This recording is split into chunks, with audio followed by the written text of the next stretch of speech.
Welcome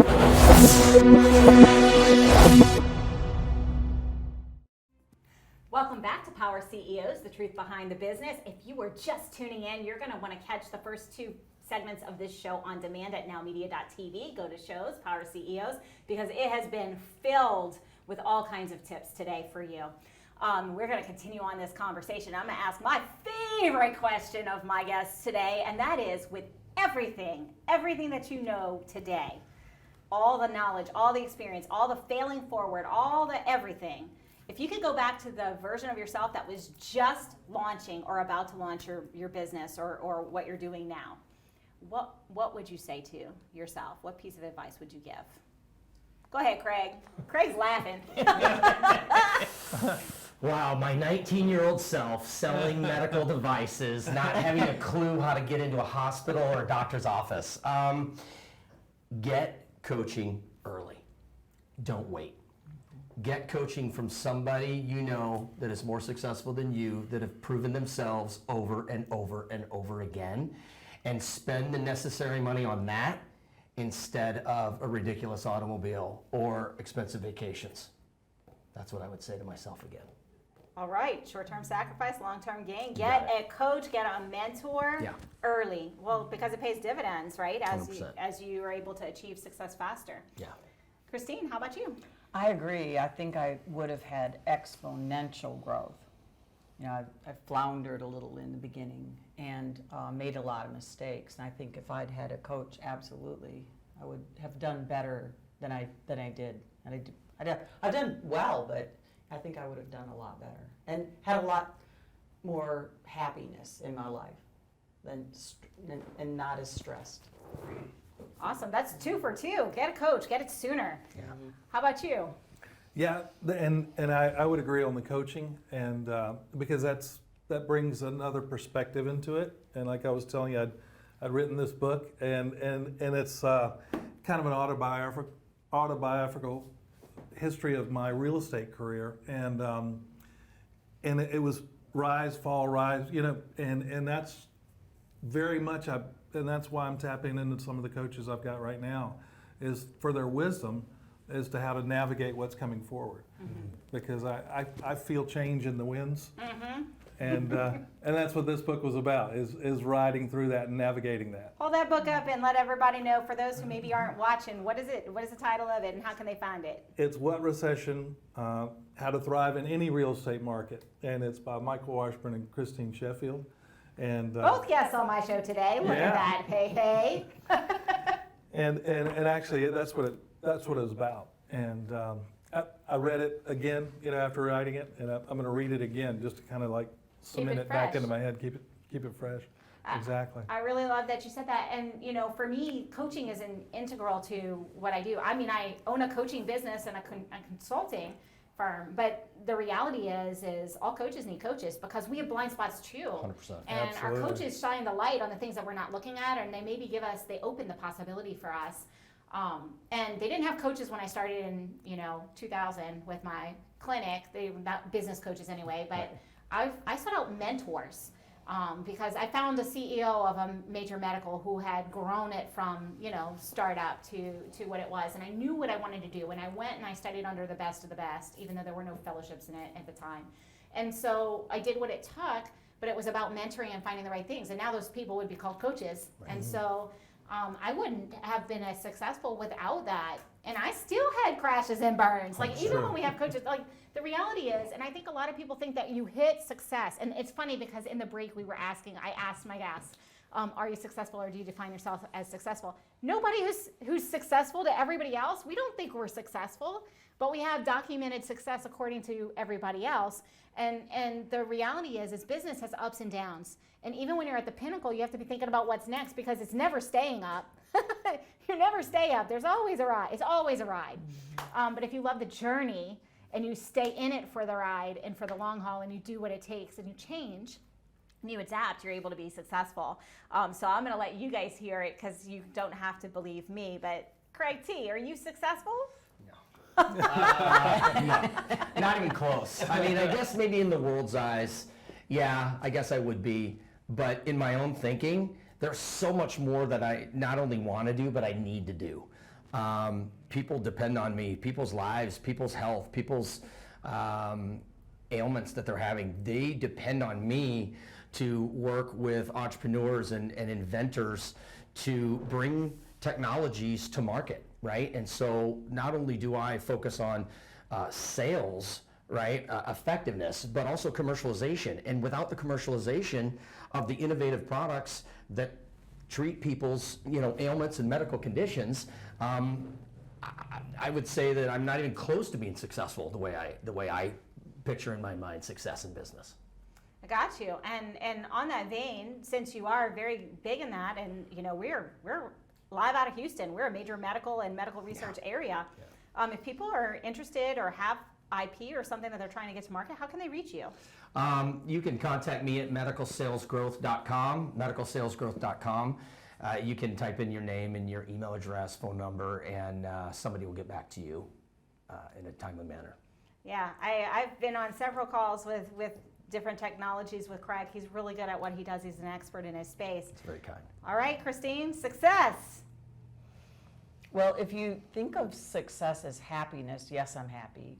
If you think of success as being satisfied, I'm not. I'm never satisfied. I always want more. So I guess it depends on how you define success. I really appreciate that answer, and I think I would say that all high performers are never satisfied. I think the definition of a high performer is someone who's able to achieve success in everyone else's eyes, but it's never our pinnacle. We always see another peak we want to climb. So I think that's very wise. And what's next for you, Christine? I want to do some major developments. I'm working on one right now, so I'm pretty excited about that. And I'm coaching. What I want to do is, to me, the true excitement is to see someone do really well that I've coached. So that's the biggest satisfaction in my life, and that's what I want to do. And who do you coach? I coach real estate agents. So if those real estate agents are listening to here, I do have quite a few of them who follow this show, and they're looking for that. How can they reach you?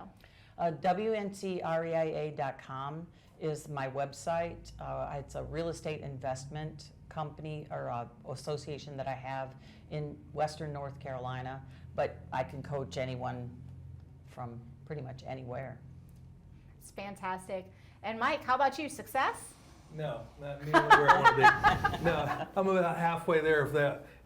I've got a lot more to do, definitely, and a lot more territory to cover, and a lot more people to help make successful, and that's part of it. Is making our agents and our brokers successful, because unless they're successful, we aren't successful. So that's a shared goal there.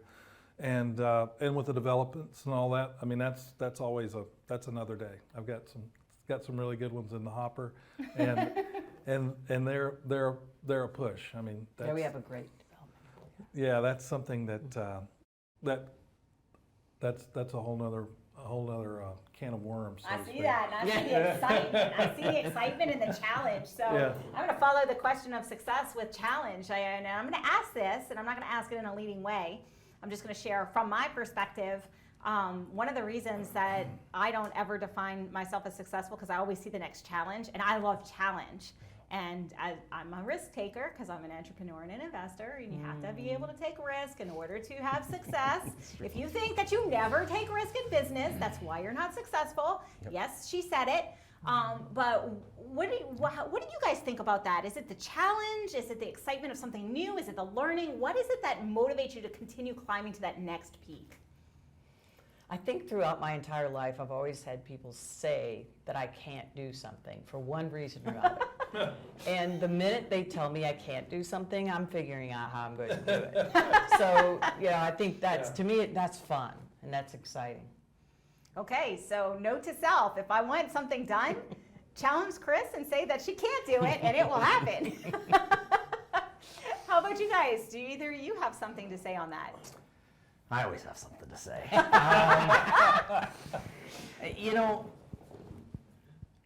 It's for me, it is about doing something potentially that no one else is doing, right? It's about competitiveness, right? Like, why do we race? Why do we play football? Why do we play? We want to win. But winning at all costs is failure, right? And so I think when I see a challenge coming up to me, or when I see there's an opportunity, I want to tackle it, because can I do it? I don't know, but I'm going to try, right? In life, it's the bumps you climb on. There's no smooth surfaces. I love it. And you might get some scraped knees along the way, but Craig T is going to get you across the finish line, even if it's one down at a time. Mike, what about you? Yeah, on the development side, I mean, I've been doing it since like 1995, and it's got its issues. I mean, people show up with pitchforks, the news crews show up. I had that happen last week, literally. And but the interesting thing is I can see it in my mind how I want it to look and how I think it can look. And honest to goodness, I really think this particular piece of property, I think if I get it done, it's going to look better the way we're going to do it than anybody else will. Because the big tract builders want it as well.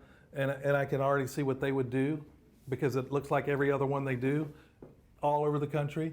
And we're going to do something totally unique, and it's going to be different from everything else all over the country. So that's what drives me on that. He has incredible vision. I mean, this guy can see something and go, wow, I know how it's going to look. And it's when neat to go finished. back like 5 years, 10 years later and say, boom, there it is. There it is. I did that. That's awesome. So vision implementation, is that what I'm seeing here? Yeah. That's fantastic. And so I'm going to ask something in a slightly different vein, because not every day do I have fellow investors in here. For people, a lot of people ask this question. I want to get into investing. I want to get into real estate investing. I want to invest in venture capital or in IP. How do I get started? Do you guys have any real quick tips for somebody who's sitting in there wanting to get in the game but not sure, or maybe sitting on the sidelines just watching? Because we all know that the market, there's changes coming. I'll tell you, I mean, from a med tech standpoint, medical technology, healthcare standpoint, you have to find inventors, right? You have to go out and you got to find venture capital, private equity firms that focus in med tech, healthcare, biotech. And there's going to be funds that they're going to be able to put in, or you're going to be able to be an angel investor and put in $100,000 here or $50,000 there, or whatever the case may be, to help somebody buy the mold to make the plastic widget that's going to fit in the whole product, right? So there's multiple pieces that make up the whole puzzle, and part of that investing is just finding out what piece you can invest in to be part of that big whole pie. Awesome. Don't try to take the whole enchilada. That's right. How do you eat an elephant? One bite at a time. How about you guys? For somebody looking to start investing in real estate, for example. Well, I'd say reach out to you or Christine, because you guys know how Well, if someone really, and that's a good point, but I mean, find someone who really knows what they're doing, that's done it, really and truly have done it, and then learn from them. And that's key, because there's a lot of people that talk about it, but they've never done it. proven success. Proven success. Definitely. And I even would say proven success themselves and have walked them through it as well, someone else through it. Because when our clients are successful, that speaks volumes. Like, we can all do it, but I can't prove replication unless I help my clients do it as well. Fantastic. Unfortunately, all good things do have to come to an end, and we are at the end of our segment. So thank you so much to each of you for joining me Thanks for today. having us. You're It's welcome. been a complete pleasure having this conversation. And you, yes, you, if you are sitting on the couch just listening, I am going to challenge you to take something that you learned today, one small thing. If you're thinking about investing, dip your toe in, just do it. Figure it out. Reach out to somebody, find a coach, find a mentor. You heard these people. Do something that you haven't done before to get in action, because knowledge is only a small part of the equation. Implementation is where the action happens and the magic happens. So what is your one action step?